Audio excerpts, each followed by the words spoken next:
जयपुर के भीड़ भरे बाजार और पुरानी इमारतों के बीच एक मीनार है जिसका नाम सरका सूली है। राजा ने इसे चोरों को दंड देने के लिए बनवाया था। जब भी कोई चोरी करता तो उस चोर को सरका सूली पे लाके फांसी पे चढ़ा दिया जाता, जिससे सारी जनता ये देख सके कि उसे क्या दंड मिला है। सरका सूली के आसपास कई पुरानी हवेलियां हैं। पुरानी हवेलियां जिनकी मजबूत दीवारों के पीछे दफन है वो कहानी जो किसी जगह छपी नहीं, ना ही कभी लिखी गई, लेकिन उस हवेली के आसपास रहने वाले लोग पीढ़ी दर पीढ़ी ये कहानी अपने बच्चों को सुनाते रहे। जयपुर के भीड़ भरे बाजार में एक विशाल हवेली जहां अब गर्ल्स स्कूल खोल दिया गया है। हैरी पॉटर के मैजिकल वर्ल्ड की तरह ये स्कूल एक बेहद पुरानी बिल्डिंग में बना हुआ है। एक पुरानी हवेली और नई उम्र की शरारती लड़कियां। खेलते खेलते रितु की बॉल रिया ने सुरंग में फेंक दी। बॉल ला कर दो, अभी की अभी। उनके क्लासरूम के बाहर ही सुरंग का दरवाज़ा था। रिया उस दरवाजे से सुरंग में गई पर फिर कभी लौट नहीं पाई। उसे ढूंढने स्कूल की आया भी गई पर वो भी कभी नहीं लौटी। बात को दबाया और छिपाया तो गया ही था, पर वक्त के साथ ये बात लोग भूल भी गए थे। सुरंग के मुंह को एक मजबूत दरवाजे से बंद कर दिया गया था। एक भयानक कहानी के दर्दनाक अंजाम पर अब तक जहां पर्दा डला है। ये विशाल और वैभवशाली इमारत जहां एक व्यापारी अपने परिवार के साथ रहता था। धनी व्यापारी की पुत्री बेहद संस्कारी और सुंदर थी। पुराने समय में लड़कियों की जिंदगी चार दीवारी तक ही सीमित रहती थी। टहलने को घर की छत, खेलने को घर का आंगन।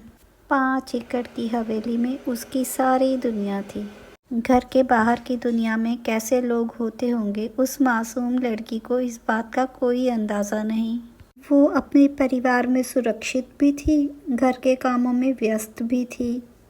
एक दिन सर्दियों में वो छत पर अपने गीले बाल सुखा रही थी, तभी एक राजकुमार जिसने विदेश से अपने लिए एक दूरबीन मंगवाई थी, उसने सरका सूली से उस लड़की को देख लिया और उसे वो पसंद आ गई।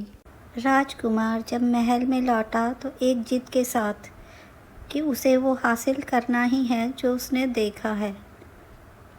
उसको पता था कि उसके पिता इस बात में उसकी सहायता नहीं करेंगे, इसलिए वो सेनापति से मिला। जब सेनापति ने असहमति दी तो उसने अपने मित्र को बुलवाया। राजकुमार का मित्र ना चाहते हुए भी धनी व्यापारी के मिलने गया।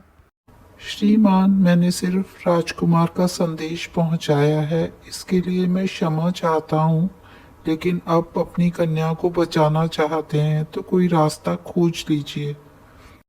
व्यापारी और उसका परिवार बहुत चिंता में पड़ गया। यूँ सोचे कि लड़की का ब्याह कर देते, लेकिन शादी की धूमधाम और बारात का आना तो किसी से छिपाया नहीं जा सकता। फिर ये निर्णय हुआ कि तहखाने के रास्ते सुरंग से होते हुए लड़की को कहीं और ले जाया जाएगा। लेकिन ये बात घर के चौकीदार ने सुन ली थी और जाकर राजकुमार को सब कुछ बता दिया। बेटी आगे आगे, पिता पीछे पीछे अपने परिवार से विदा लेकर चल पड़े।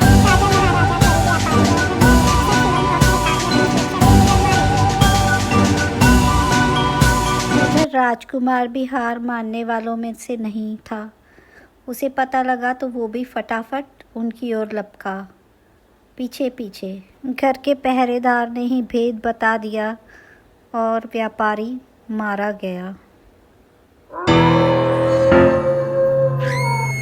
राजकुमार उस सुकुमारी तक पहुंच पाता उससे पहले ही उसने अपने अंगूठी के हीरे को खाकर अपने प्राण दे दिए। कौन जाने परिवार के लोगों को उनकी लाश कब और कैसे मिली होगी।